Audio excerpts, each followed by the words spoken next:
बिस्मिल्लाहिर्रहमानिर्रहीम। अस्सलामु अलैकुम नाज़रीन, मैं खुर्रम गर्दिज़ी आप सबको प्रोग्राम सेहत ज़िंदगी में बहुत बहुत खुशामदीद कहता हूँ। जनाब, प्रोग्राम सेहत ज़िंदगी सच न्यूज़ का लाइव क्लिनिक है, जहाँ पर लाइव आप लोगों की खिदमत में हाज़िर होते हैं।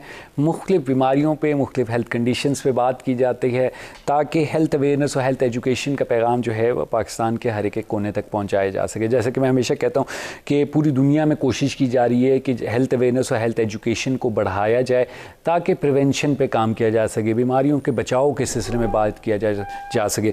और ये प्रोग्राम भी इसी ही एक कैंपेन का हिस्सा है। हम लोग भी कोशिश करते हैं कि जितनी ज़्यादा इंफॉर्मेशन, जितनी ज़्यादा आगाही हम लोग लोगों में पहुंचा सकें बीमारियों से मुतालिक, बीमारियों के बचाव से मुतालिक, वो फैलाई जाए, ताकि पाकिस्तान में बीमारियों को कंट्रोल किया जा सके, या बीमारियों को बिल्कुल जो है, बहुत सी जो कॉमन बीमारियाँ हैं उनको बिल्कुल रोका जा सके। आज भी हम इसी सिलसिले को आगे बढ़ाएंगे। और ये भी बताते चलूँ कि मंगल से जुमेरात 3 दिन हम लोग लाइव होते हैं 4 बजे सच न्यूज़ पे, आपकी खिदमत में हाज़िर होते हैं। आज हम लोग बात करने जा रहे हैं एक नहायत अहम मौजू, जो कि मेरे ख्याल में हर घर में किसी न किसी एक शख्स को ज़रूर होता है, और ज़िंदगी में हर शख्स को मेरे ख्याल से बहुत बार बल्कि होता होगा। अब तो और ज़्यादा होता होगा, क्योंकि हमारी लाइफस्टाइल ऐसी हो गई है। कमर दर्द के बारे में बात करेंगे, बैक पेन के बारे में बात करेंगे, जनाब किस वजह से होता है और कैसे उसको कंट्रोल किया जा सकता है। इसी मौजू हमारा रहेगा। डॉक्टर उमैरुर रहमान हमारे साथ स्टूडियो में मौजूद हैं। डॉक्टर साहब HOD हैं, rehabilitation department PF hospital Islamabad, और डॉक्टर साहब कंसल्टेंट फ़िज़िकल थेरेपिस्ट भी हैं, ऑर्थोपेडिक मैनुअल थेरेपिस्ट भी हैं। और डॉक्टर साहब से हमने टाइम लिया है कि इस मौजू पे डॉक्टर साहब आके बात करें कि जनाब बैक पेन को कैसे कंट्रोल किया जा सकता है और क्या वजूहात हैं बैक पेन की। आपको कोई सवाल होता है, फ़ौरन अपना फ़ोन उठाएँ, कॉल करें 0512321200 और 0512321203, दोनों नंबर हमारे एक्टिव हैं। कॉल करें, अपना सवाल पूछें। हम लोग चलेंगे डॉक्टर साहब की तरफ, गुफ्तगू का आगाज़ करेंगे। सलाम अर्ज़ करता हूं डॉक्टर साहब। वालेकुम अस्सलाम। थैंक यू वेरी मच, आपने टाइम निकाला हमारे प्रोग्राम के लिए। डॉक्टर साहब, बड़ा एक कॉमन भी और एक बड़ा अहम मौजू है कमर दर्द की, आपने बात की, बैक पेन की बात की। तो बताइए कि डॉक्टर साहब क्या होता क्या है बेसिकली बैक पेन, हम किस कंडीशन को कहते हैं? जी, एक तो थैंक यू सच टीवी का जिन्होंने मुझे मदद किया, बहुत शुक्रिया। अच्छा, बैक पेन बेसिकली मुख्तलिफ वजूहात की वजह से हो सकता है, जिसमें आजकल का सबसे कॉमन प्रॉब्लम जो है वो पोस्चर का है। ठीक है। दूसरा एक मसल स्ट्रेन है, कोई इंजरी होगी उसकी वजह से हो सकता है। ठीक है। अगर हम थोड़ी सी वर्स कंडीशन में बात करें तो डिस्क का मसला हो सकता है। अगर डिस्क आपकी स्पाइन से प्रोट्रूड कर जाए या बाहर आ जाए, उसकी वजह से हो सकता है। और इसके अलावा जो एज रिलेटेड है, जो प्रॉब्लम सबसे ज़्यादा वो डीजनरेशन की वजह से, स्पाइनल स्टीनोसिस जिसको हम कहते हैं, यानी आपका स्पाइनल कॉर्ड कंप्रेस हो जाता है वर्टिब्रास में, वो एज रिलेटेड है और 40s के बाद ज़्यादा कॉमन है। ठीक है। डिफरेंट रीजन हैं जिसकी वजह से बैक पेन होती है, और इन सब का ट्रीटमेंट भी मौजूद है। अच्छा। लेकिन ज़रूरी है कि अगर इसको वक्त पे पकड़ लिया जाए या डायग्नोज कर लिया जाए। सही। सबसे ज़्यादा कॉमन कौन सा डॉक्टर साहब आप देखते हैं रीज़न जो है बैक पेन के लिए? आजकल ये जो कोविड का भी फेज़ गुजरा, जिसमें सब लोग इमोबाइल हो गए, घर पे रहना पड़ा, उसकी वजह से जो सबसे इम्पोर्टेंट वो यही है इमोबिलिटी। ठीक है। यानी आप वॉक कम कर रहे हैं, आप घर पे हैं, चल कम रहे हैं, उसकी वजह से जो प्रॉब्लम ज़्यादा हुआ वो पोस्चर रिलेटेड, यानी घरों में बैठ के सिटिंग ज़्यादा थी, वर्कआउट कम था। तो मोस्ट कॉमन जो हमारे पास केसेस आते हैं ज़्यादातर वो पोस्चर रिलेटेड हैं। बिल्कुल सही। हमारे पेशेंट को भी बताते हैं कि 90% जो बैक पेन्स हैं वो आपके पोस्चर ठीक करने से वो मैनेज हो जाते हैं। अच्छा जी, बिल्कुल, इतना फ़र्क पड़ जाता है। बिल्कुल बिल्कुल सही।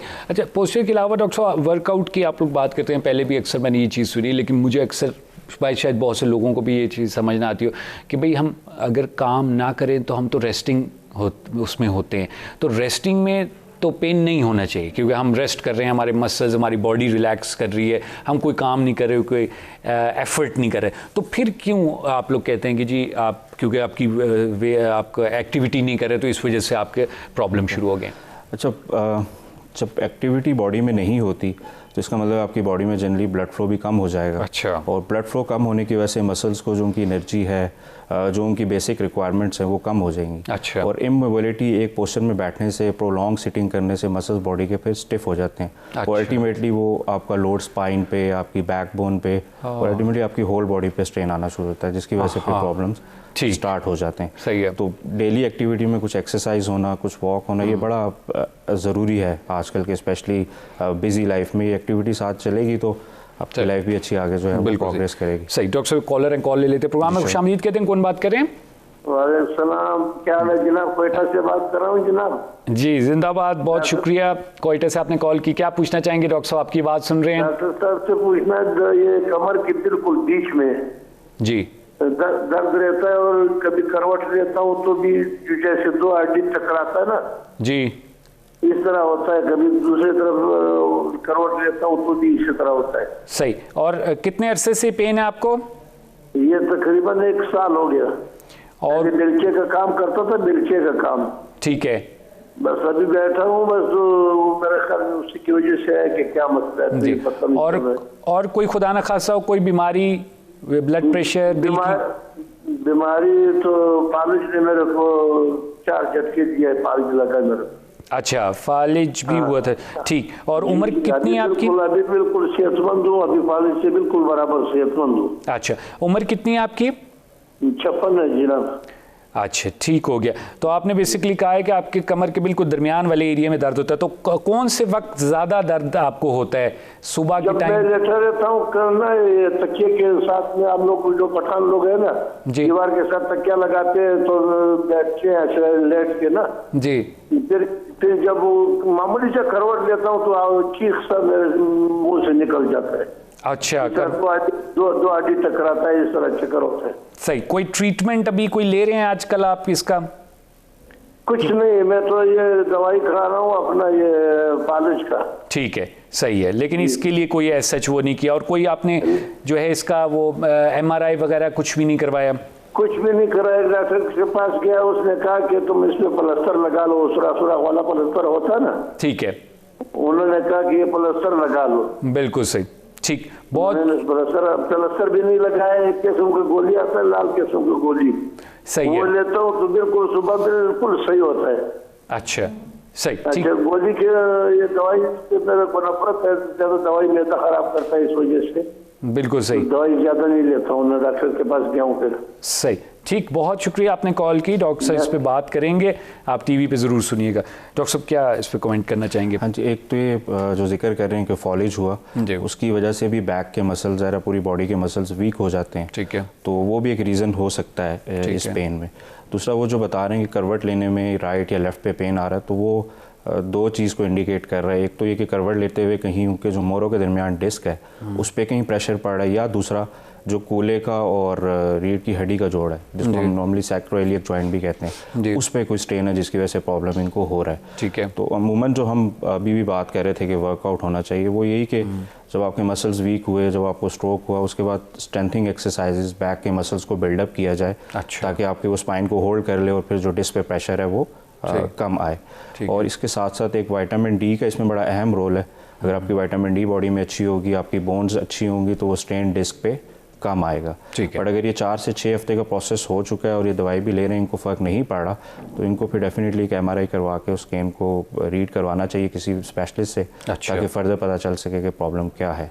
फिलहाल एहतियात ये कि झुके नहीं, वज़न कम उठाएं, और कुछ सख्त जो मैट्रेस है वो थोड़ा सा फर्म होना चाहिए, बहुत सॉफ्ट भी ना हो, बहुत हार्ड भी ना हो, उस पर सोने की कोशिश करें। ठीक है। और जनरल एक्सरसाइजेज जो हैं बैक के लिए, उनको साथ साथ ज़रूर करें। यानी अगर ये उल्टा लेट के अपने फ्रंट से अपनी बॉडी को लिफ्ट करें बैक की तरफ, तो उससे आपके डिस्क पे प्रेशर थोड़ा कम आता है, तो उससे ये पेन आपका रिलीफ हो सकता है। अच्छा। लेकिन अगर टाइम हो गया तो उसको फर्दर इन्वेस्टिगेट करने की ज़रूरत है। सही। ये नहीं इन्वेस्टिगेट करेंगे तो पता चलेगा कॉज क्या है। कॉज क्या है। अभी सिर्फ डिस्क और इनका सैक्रोइलिक जॉइंट का प्रॉब्लम लग रहा है। ठीक है। उसके लिए अपनी एक्सटेंशन एक्सरसाइज जिनको हम नॉर्मली कहते हैं, उल्टा लेट के फ्रंट से छाती को उठाएं, फिर बाजुओं पे जोर डाल के फ्रंट से छाती को उठाएं, ये वैसे ज़रूर करें।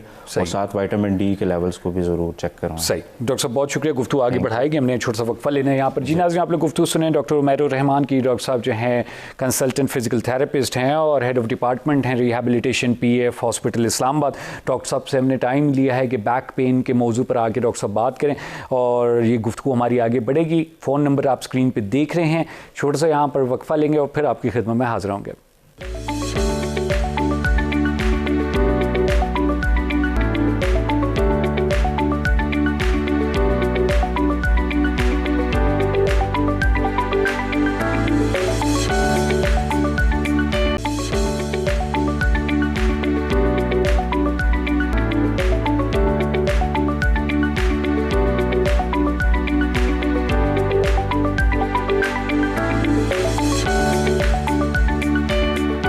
जी नाज़रीन, फिर प्रोग्राम में आपको खुशामदीद कहते हैं। डॉक्टर मेहरुर रहमान हमारे से स्टूडियो में मौजूद हैं। डॉक्टर साहब कंसल्टेंट फिजिकल थेरेपिस्ट हैं और head of department and rehabilitation PF hospital Islamabad. और डॉक्टर साहब से हमने टाइम दिया कमर दर्द या बैक पेन के सिलसिले में कि जनाब कमर दर्द की क्या वजूहात हैं, कैसे उसको मैनेज किया जा सकता है। डॉक्टर साहब आपने बताया कि क्या वजूहात हैं और उसमें हमारे पास कॉलर भी आया, उस पर भी आपने बात की। ये जो डॉक्टर साहब हम लोग डिस्क का अक्सर सुनते हैं कि जी डिस्क का प्रॉब्लम है, तो पहले तो थोड़ा सा डॉक्टर साहब बताइए कि डिस्क है क्या और ये क्या इसका प्रॉब्लम क्या होता है, इसका कौन से वाला पेन है? डिस्क बेसिकली आपकी जो स्पाइन है इसके बीच में एक सॉफ्ट जेल लाइक स्ट्रक्चर होता है, बेसिकली आपको कुशन प्रोवाइड करता है आपके दोनों जॉइंट्स के बीच में। ठीक है। जब कोई शॉक लगे या कोई जर्क आए कुछ हो तो ये बेसिकली शॉक एब्जॉर्बर का काम करते हैं। ठीक है।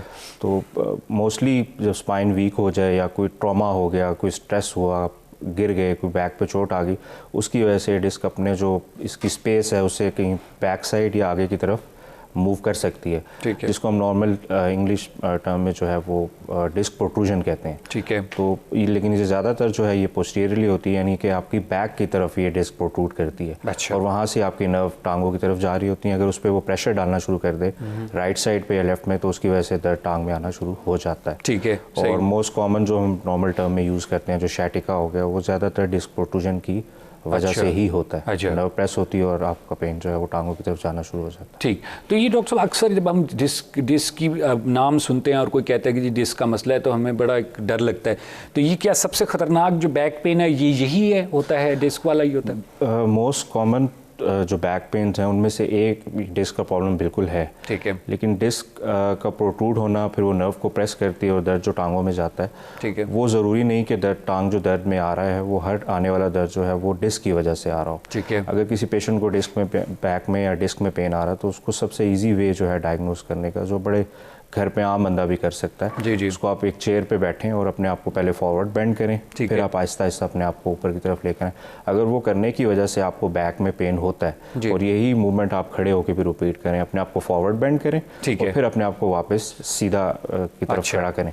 ठीक है। अगर ये करने की वजह से आपको कोई पेन आ रहा हो तो ये 90% चांस यही है कि ये आपकी कोई डिस्क में प्रॉब्लम है। अच्छा। बिल्कुल। और अगर ये मूवमेंट करने की वजह से आपको बैक के साथ साथ दर्द आपका टांगों में भी आ रहा है, तो इसका मतलब है कि उस डिस्क की अपनी जगह से मूवमेंट की वजह से आपकी नर्व भी इम्पिंज या पिंच्ड हो रही है, जिसकी वजह से दर्द आपकी टांगों की तरफ जा रहा है। और घर में अमूमन मैं इसलिए बता रहा हूँ ताकि घर में अगर किसी को प्रॉब्लम है तो वो अपने एंड पे किस तरीके से इसको थोड़ा बहुत चेक करके ट्रीट किया जा सकता है। दूसरा, अगर नर्व का पेन आ रहा है तो उसका सबसे आसान तरीका आप चेयर पे बैठ के अपने आप को आगे की तरफ झुकाएं और अपने सर को भी नीचे की तरफ यानी कंप्लीट बेंड कर लें। ठीक है। और साथ अपनी टांग को भी, जिस टांग में आपको दर्द आ रहा है उस टांग को बिल्कुल सीधा करके पंजे को अपनी चेहरे की तरफ या अपने फेस की तरफ पुल करेंगे। ठीक है, बिल्कुल स्ट्रेट हों टांगे आपकी, बिल्कुल स्ट्रेट होगी, हेड बेंड हो जाएगा और पाँव जो है वो आपके चेहरे की तरफ उसको पुल करेंगे, उसको 10 सेकंड तक वहाँ पे होल्ड करें।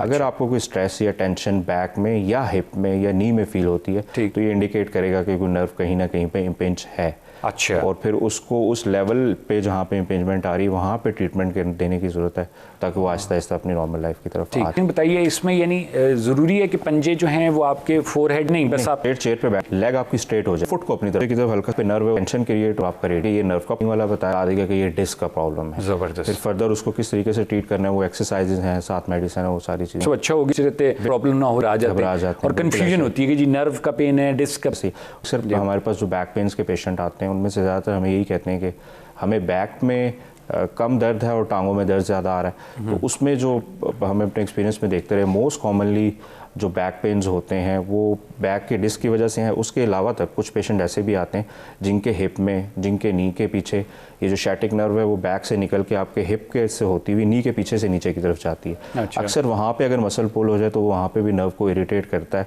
और जिसकी वजह से आपको बिल्कुल शैटिका के सिमिलर सिम्टम्स आ रहे होते हैं। अच्छा। तो उन सिम्टम्स को ट्रीट करने के लिए अगर सिर्फ उस मसल पे थोड़ा सा वर्क किया जाए, उसको स्ट्रेच किया जाए, उस पर ज़्यादा लोडिंग ना की जाए, मसल रिलैक्सेंट लिए जाए, तो वो पेशेंट बगैर बैक को ट्रीट किए उस उस स्टिफनेस को ख़त्म करके आप बैक का पेन ठीक कर सकते हैं। अच्छा, यानी हर टांग वाला दर्द जो है वो आप उसको ज़रूरी नहीं बैकबोन या रीढ़ की हड्डी से रिलेट ना करें, ज़रूरी नहीं। लेकिन अगर आपने कोई ओवर स्ट्रेस किया, आपने आपको ज़्यादा काम किया जिसकी वजह से आपके हिप के स्ट्रेन पड़ता रहा, तो हिप के पास से ही ये शैटिक नर्व भी पास करती है, जिसको हम शैटिक नॉच भी कहते हैं। अगर वहाँ पे उस पर स्ट्रेन आना शुरू हो गया तो उस स्ट्रेन की वजह से नर्व आपके स्टिफ हो सकती है, और सिम्टम्स उसके सिमिलर टू शैटिक होंगे, शैटिक नर्व के ही होंगे।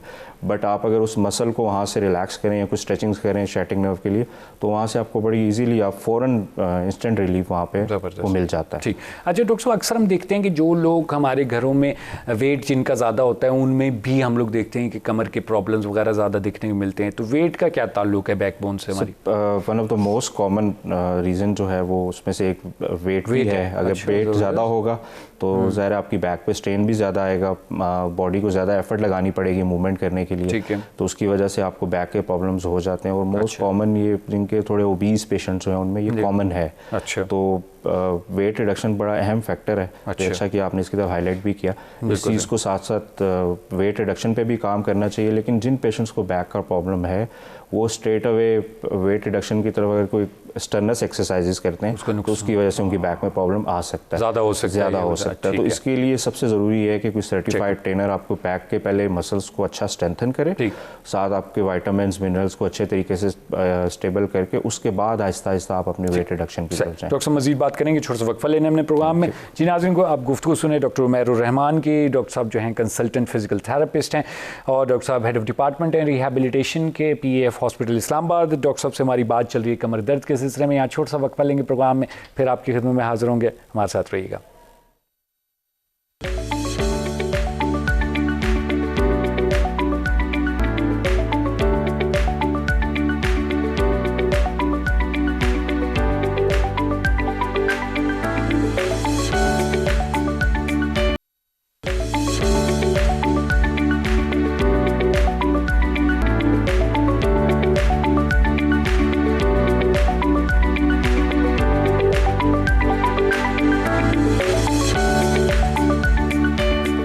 जी नाज़रीन, प्रोग्राम में एक बार फिर आपको खुशामदीद कहते हैं। डॉक्टर उमैरुर रहमान हमारे साथ स्टूडियो में मौजूद हैं। डॉक्टर साहब कंसल्टेंट फिजिकल थेरेपिस्ट हैं और हेड ऑफ डिपार्टमेंट हैं PAF हॉस्पिटल में रिहैबिलिटेशन डिपार्टमेंट के।